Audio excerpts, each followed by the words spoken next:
Good morning dear students. दोस्तों आज हम लोग चैप्टर नंबर 14 जिसके अंदर semiconductors, P type, N type, half full rectifier, उसके साथ साथ जो मोस्ट इंपॉर्टेंट है वो हमारे gates, NOR, NAND, OR, AND, NOT, सारे यूनिवर्सल गेट्स तीन, इन सारी चीजों का डिस्कशन बच्चों आज करने वाले हैं। तो रेडी हो जाओ, चैप्टर नंबर 14 जिसके अंदर बहुत ही बढ़िया एमसीक्यू आपके सामने आने वाला है। दोस्तों फर्स्ट एमसीक्यू आपको इंप्योरिटी डाली हुई है, इसका आपको दिखाई दे रहा है कि इसके अंदर एन टाइप है। चलो दोस्तों, जो आपको डेटा दिया है वो डेटा को देखो, समझो और बोलो कि इसके अंदर क्या दिया।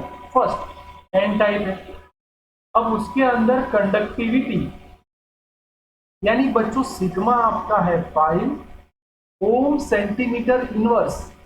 दोस्तों याद करवाऊं, सेंटीमीटर इनवर्स का आप मीटर इनवर्स करोगे तो 100 से मल्टीप्लाई करना पड़ेगा 10⁻², क्योंकि नीचे है। तो ये हो गया 500 ओम इनवर्स मीटर इनवर्स।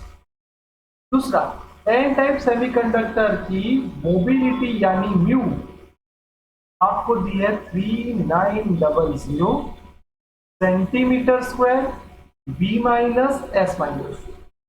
अब बहुत से बच्चे बोलेंगे सर इसमें भी 100 नहीं बच्चों, ये माइनस में पावर नहीं है, क्योंकि 1 centimetre is equal to 10⁻² metre. तो 1 centimetre square is equal to 10⁻⁴ metre square. बच्चों ये छोटी छोटी चीजें ही आपको एग्जाम में गलतियां करवाती है, तो ये ध्यान रखना। अब आपको होल की चाहिए, तो क्या था formula, sigma is equal to mu and e. Number of holes यानी एन को सब्जेक्ट बनाओ, सिग्मा अपॉन म्यू ई। चलो दोस्तों, सिग्मा की वैल्यू क्या थी बच्चों 500, म्यू आपको ये रहा 0.39 और ये ई 1.6 इंटू 10⁻⁻⁹। दोस्तों ये -19 ऊपर जाएगा और ये जो यानी 10⁻+21 ये मेरा 5 आ गया। अब बच्चों मैं इसको मेरे हिसाब से कैलकुलेट करूँ। बच्चों देखो बहुत मजा आएगा, ध्यान से देखना। ये 0.4 कंसीडर कर दूं और ये 1.6 कंसीडर कर दूं, डिवाइड बाय 100 हो जाएगा और इसका मल्टीप्लीकेशन आप जानते हो 64 होगा कि नहीं। Yes sir. अब देखना, नीचे 64 ऊपर 500, तो मेरा आंसर 8 पॉइंट समथिंग आएगा 10⁻21। So D is my right answer. देखा, विदाउट कैल्शियम ने सॉल्व किया, सिर्फ लॉजिक से। Next, ratio number of intensity free electron and hole यानी Ne अपॉन NH किसके लिए बोला है पी टाइप। तो पी टाइप में ये ऐसा आएगा, क्योंकि पी टाइप के अंदर नंबर ऑफ होल्स की वैल्यू ज्यादा होती है, तो आया <1। अगर ये चीज एन टाइप में होती तो >1 होता। Okay next, a pure semiconductor temperature दिया है, Ni दिया है 10⁻11 एटम्स फॉस्फरस। चलो मजा आ गया दोस्तों, फॉस्फरस यानी फॉस्फरस, एंटीमनी, आर्सेनिक, इसका मतलब ये एन टाइप वाला हुआ। तो नंबर ऑफ इलेक्ट्रॉन्स आपको दे दिए 10⁻21, Ni आपके पास है 10⁻16। चलो बच्चों क्या था formula, Ni² is equal to Ne into NH। हो गया काम, NH is equal to Ni² upon Ne। चलो Ni का स्क्वायर बच्चों मजा आ गया, Ni का स्क्वायर क्या है 10⁻16 का स्क्वायर करेंगे तो 32 हो जाएगा। Ne 10⁻21, सिंपल सब्ट्रैक्शन करो बच्चों तो ये आपको मिल जाएगा 10⁻11। Yes sir, so C is my right answer. बोलो मजा आ गया। Next, which of the following is digital signal. दोस्तों डिजिटल सिग्नल कंपलसरी वेव नहीं बन पाता। अब ये डिजिटल सिग्नल है, या तो उसकी वैल्यू 1 रहेगी या फिर 0। इसकी वैल्यू 0 एंड 1 में से ही कोई आएगी, बीच वाली वैल्यू नहीं हो सकती। इसलिए B is my right answer. Digital signal में मिनिमम और मैक्सिमम की वैल्यू 0, 1, -1 ही होती है और कोई नहीं होती। नेक्स्ट, अब देखो अपने इनपुट को ए और सी के साथ कनेक्ट किया है। समझने के लिए ट्राई करते हैं बच्चों। सपोज यहाँ पे हमने एसी सप्लाई ज्वाइन कर दिया। अब बी और D input, B output is connected with B and. देखो यहां से जाएगा, यस सर ये दोनों फॉरवर्ड बायस है तो यहां से जाएगा यानी एसी में जाएगा। अब जब नीचे वाला होगा तब सर ये दोनों भी फॉरवर्ड में है तो ये फुल वेव रेक्टिफायर हुआ कि जब पॉजिटिव होगा तो ऊपर से जाएगा, जब नेगेटिव होगा तो नीचे से जाएगा। So full wave rectifier, that means मेरे प्यारे दोस्तों हमारा आंसर आएगा सी। तो मजा आ गया, ये सुनो बेटा। नेक्स्ट और बढ़िया एमसीक्यू आपके लिए। वोल्टेज दिया है ए एंड बी, यानी इन दोनों का टोटल वोल्टेज आपका 17 वोल्टेज है। अब Zener breakdown voltage is 6 volt, यानी बच्चों ये मेरा 6 वोल्ट है। अब ये दोनों पैरेलल में है, इसका मतलब लोड रेजिस्टेंस का भी वोल्टेज 6 वोल्ट होगा। अब पूछा क्या है, बोला क्या है, रेजिस्टेंस का। बच्चों ये सीरीज में है, यानी मैं ऐसा बोलूं V A B is equal to V resistance plus V zener, यानी 17 प्लस रेजिस्टेंस जेनर का 6, तो V R is equal to 11 volt. Yes my dear students, so B is my right answer. बहुत ही आसान शब्दों में डायग्राम पे से हमने वोल्टेज को निकाल दिया। Next, which of the following gate is equivalent. बच्चों ये ए है, ट्रायंगल आया इसलिए नॉट गेट, बी है इसलिए बी बार। इसका मतलब दोस्तों ए बार डॉट बी बार। अब ये तो कोई गेट नहीं हुआ तो आप इसको ऐसे लिख सकते हो ए प्लस बी होल बार। क्यों? क्योंकि ये हमारा कौन सा गेट हो जाएगा बच्चों, NOR gate. Yes my dear, so D is my right answer. आ गया आंसर दोस्तों नॉर गेट का। अब यही सिग्नल अगर मैं आगे कुछ ऐसा सिंबल ड्रॉ कर दूं तो आप समझ जाओगे कि ये पीछे वाली चीज वैसे की वैसी, तो आपका कौन सा आंसर आएगा। ओके, इसके लिए आप खुद ट्राई करो। नेक्स्ट, वाओ अमेजिंग, बहुत ही बार एग्जाम में आने वाला क्वेश्चन। चलो ए है तो ये क्या हुआ, ए बार, ये बी वैसा का वैसा। चलो दोस्तों कौन सा गेट है, और गेट, और यानी प्लस, तो ए बार प्लस बी। प्यारे बच्चों देख सकते हो A bar plus B is yes, so C is my right answer. पूरा मजा आ गया, सिंपल था। नेक्स्ट, सर्किट में कौन सी एलईडी का सिंबल है। एलईडी मतलब लाइट एमिटिंग डायोड, यानी बच्चों ये दोनों तो आएगा ही नहीं क्योंकि वो तो रेडिएट करेगा। दोस्तों ये सिंपल पीएन है, जब वो लाइट एमिट करेगा इसलिए बाहर निकालेगा, तो हमारा सच आंसर हो गया। नेक्स्ट, हाँ आपको बोला ए बी सी की वैल्यू ऐसी है, ये सब 0 0 0 है, तब ये कौन सा आंसर आएगा। दोस्तों जब ये सारे 0 है तो ये 0 इंटू 0 उसका उल्टा हो जाएगा यानी 1 हो जाएगा, देख सकते हो। और ये तो 0 ही है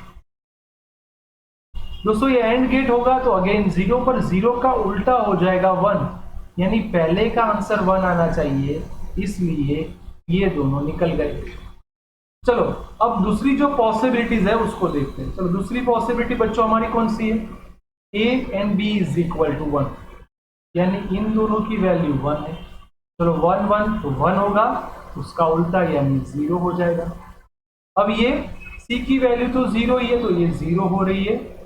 बच्चों यहां पे प्लीज प्लीज देखो ये 0 ही आ रहा है, दिखाई दे रहा है, यस और नो, रिपीट। ये 1 1 था तो आउटपुट उसका 1 आना चाहिए, और ये नॉट गेट है इसलिए उल्टा हो गया, इसलिए आया 1। चलो बच्चों अब इन दोनों का मल्टीप्लिकेशन, क्योंकि ये एंड गेट है तो ये 0 हो जाएगा और बाहर निकलेगा तो 1। दैट मीन्स दोनों आंसर 1 आने चाहिए। बोलो मजा आ गया, बढ़िया एमसीक्यू था जिसमें हमने लॉजिक लगाया, लॉजिक गेट वाला था। Next, output of given circuit. चलो बच्चों, ये ए है और ये बी है, तो जो ये यहां से बाहर निकलेगा वो ए प्लस बी होगा, और ये यहाँ पे आया और ये सी यहाँ पे आया, इसलिए ये हो जाएगा ए प्लस सी। अब बच्चों इसको मैं y1 बोल दूं, इसको मैं y2 बोल दूं, कौन सा गेट है मेरे प्यारे दोस्तों? एंड गेट है। एंड गेट होने के कारण अगर मैं इसका फाइनल आंसर लिखूं तो बीच में डॉट आएगा, यानी A plus B dot A plus C dot बोल सकते हो, या फिर आप उसको एंड बोल सकते हो। ये नहीं होगा, ये नहीं होगा, ये नहीं होगा, जबकि राइट आंसर आ गया सी। नेक्स्ट बच्चों, अब आपको बोला है if the output of OR gate is connected both input, यानी ये मेरा ए, ये मेरा बी। अब इसका आप और गेट लेने वाले हो, यानी ये हो गया OR gate. If both input of NAND gate, यानी इसमें से आप दो गेट बनाओ। समझना बच्चों, आप जो बना रहे हो वो नैंड गेट या नंड गेट बना रहे हो, तो इसका मतलब ये देखो यहाँ पे आया ए प्लस बी, बाहर निकलेगा यानी ए प्लस बी बार हो जाएगा। अब ये जो कॉम्बिनेशन है उसको हम कौन सा कॉम्बिनेशन कहेंगे बच्चों? ये नैंड गेट बोला हो या नॉर गेट बोला हो या नॉट गेट बोला हो, ये सीधी सी बात है, ये नॉर गेट ही होने वाला है। यस माय डियर स्टूडेंट्स, तो डायग्राम पे से हमने इसको सॉल्व किया। नेक्स्ट, आई अपोजिट वी का ग्राफ ड्रॉ करो, यानी आई करंट है, वी वोल्टेज है। आप एलईडी की बात करोगे तो देखो ये कभी डिक्रीज नहीं होगा, यानी डिक्रीज वाली बात नहीं आएगी। दूसरा, ये थर्ड क्वाड्रेंट में इस करंट नेगेटिव है, सर ये पॉसिबल नहीं है। आप देख सकते हो ये फर्स्ट क्वाड्रेंट में आएगा, जैसे जैसे वोल्टेज बढ़ेगा करंट बढ़ेगा, V प्रोपोर्शनल टू I। हाँ, रेड पहले आएगा B, क्योंकि इसकी वैल्यू बच्चों ज्यादा वोल्टेज होगा। यस और नो? क्योंकि ब्लू का वोल्टेज रेड के वोल्टेज से ज्यादा होगा, इसलिए B is my right answer. Okay, बढ़िया एमसीक्यू था, ध्यान से देखिए। नेक्स्ट बच्चों, अब आपको बोला है कि फुल वेव रेक्टिफायर के अंदर 15 हर्ट्ज मेन फ्रीक्वेंसी है। अब ये कौन सा है? Full wave. फुल वेव का मतलब बस तो डबल हो जाएगा, यानी इसका डबल, बात खत्म। 100 हर्ट्ज आने वाला है। Fundamental of frequency ripple is 100 hertz. बोलो simple. Next, yes my dear, चलो ये आपका +5 वोल्ट हुआ, ये आपका -5 वोल्ट हुआ। बच्चों यहां से जा रहा है, चलो ये फॉरवर्ड बायस है, वोल्टेज मिलेगा इसलिए पॉजिटिव आएगा, तो नेगेटिव वाले दोनों कट हो गए। अब यहां से 5 वोल्ट ही आएगा, इसलिए 5 वोल्ट वाला सही आंसर है। बहुत से बच्चे गलती करते हैं कि सर 100 वोल्ट है तो 100 वोल्ट नहीं आएगा। नहीं आएगा बच्चों, क्योंकि आपका डिफरेंस 100 वोल्ट है। समझना कैसे? तो +5 माइनस +5 आपका डिफरेंस 100 वोल्ट है, जबकि ये आंसर नहीं आएगा क्योंकि उसको मिलेगा कितना? 5 volt. Okay, so D is my right answer. Next, अब ये डायग्राम देख के बहुत से बच्चे कंफ्यूज होते हैं कि सर ये क्या हो गया। मैं ऐसा बोलूं बेटा, ये सीधी सी बात है, किसका है पता है? डायरेक्टली बोलूं ये एक्सक्लूसिव और है। सर एक्सक्लूसिव और का मतलब कि A and B bar, B and A bar. अब आपको लगे सर ये तो हमने कभी देखा ही नहीं है, आप हमें कुछ टेबल के हिसाब से सिखाओ। कोई बात नहीं बच्चों, चलो ए को 0 कंसीडर करो तो ये 0 आएगा, ये 0 है, चलो दोनों को पहले 0 ले लो, बजाएगा क्या? ये 0 0 × 0 0 पर इसका उल्टा हो जाएगा यानी 1, तो दोनों में एंटर कौन हुआ बच्चों? 1। अब इसका मल्टीप्लिकेशन करोगे 0 पहुंचेगा दोनों साइड, देखो यहां भी 0 आ रहा है। अब इसका उल्टा हो गया यानी 1 1, अब 1 1 तो 1 होगा, पर इसका उल्टा हो जाएगा बच्चों 0, इसलिए मेरा आंसर 0 0 के लिए 0 आना चाहिए। सीधी सी बात है, ये दो तो कट हो गए। अब चलो अब 1 की बात सोचते हैं, तो रेडी हो जाओ, मार्कर चेंज कर लेते हैं। तो 1 की बात क्या आएगी, चलो ये हो गया सेकंड कंडीशन। 1, यहां भी 1 आएगा, यहां भी दोनों को 1 एज्यूम किया। चलो 1 1 का 1 होगा, पर आंसर आपका 0 आ जाएगा। यहाँ पे 0 आया, यहाँ पे 0 आया। 0 तो मल्टीप्लाई तो 0 ही होगा, इसका भी मल्टीप्लीकेशन 1 इंटू 0 तो 0 होगा, और जब बाहर निकलेगा तो ये 1 हो जाएगा। अब 1 1 का एंड गेट 1 होगा, पर जो बाहर निकलेगा वो 0 होगा, इसलिए सर लास्ट वाला भी 0 आना चाहिए। सो ए इज माय राइट आंसर। यानी एक्सक्लूसिव और की बहुत बढ़िया बात यह है कि बोथ आर इक्वल। अगर वो दोनों 0 है या दोनों 1 है तो आपका आंसर 0 ही आएगा। ये माइंड में पक्का कर दो, ये बेस्ट टेक्निक है एक्सक्लूसिव और की। नेक्स्ट बच्चों, अब ए एंड बी है, कौन सा गेट होगा? देखो यहां से अगर करंट आ रहा है, यस, तो आपको आउटपुट मिलेगा। तो यहां से आ रहा है तो भी आपको आउटपुट मिलेगा। इसका मतलब दोनों में से कोई एक भी स्टार्ट होगा तो आपको आउटपुट मिलेगा। इसलिए ये कौन सा हुआ? और गेट। मैं आपको बोलूं बेटा, अगर मैं यहाँ पे गेट चेंज करता तो मेरा आंसर क्या होगा? Okay, next. हाँ, ग्राफिकल एमसीक्यू बच्चों, ये बच्चों को एग्जाम में आते हैं और बहुत से बच्चे कंफ्यूज होते हैं। दोस्तों याद करो, ये आपका सिंपल जेनर डायोड हुआ, यस और नो? Yes sir. सर ये सेमीकंडक्टर वाला डायोड यानी सिंपल डायोड हुआ। जेनर वाला याद करो, ब्रेकडाउन वोल्टेज, यस सर, तो ये जेनर का होगा। अब सर ये फोर्थ क्वाड्रेंट में स्विच वाला कंसेप्ट आया, यानी ये सोलर सेल हुआ, यस और नो? और लास्ट वाला रेजिस्टेंस, और हम लाइट की बात करेंगे तो ये आपका डी ऑप्शन, यस। तो light depend on the resistance decrease हो रहा है। मजा आ गया बेटा? तो आप देख सकते हो ये नहीं आएगा, ये नहीं आएगा, ये नहीं आएगा। So my right answer is ये छोटी छोटी चीजें जो ग्राफ में आती है और बच्चे गलती करते हैं, वो आपका नहीं होना चाहिए। नेक्स्ट, अब डायग्राम में आपको 2 आइडियल दिए हैं। दोस्तों ये पॉजिटिव है, ये नेगेटिव, तो करंट यहां से आएगा, इसमें नहीं जाएगा, इसमें जाएगा। तो मेरा सिंपल डायग्राम कुछ ऐसा बना, ये मेरा 12 वोल्ट वाला, ये मेरा 4 ohm रेजिस्टेंस। दोस्तों इसको कंसीडर नहीं करना है, ये डायोड सिर्फ इन्वॉल्व होगा, और इसके साथ जो रेजिस्टेंस है वो 2 ohm है।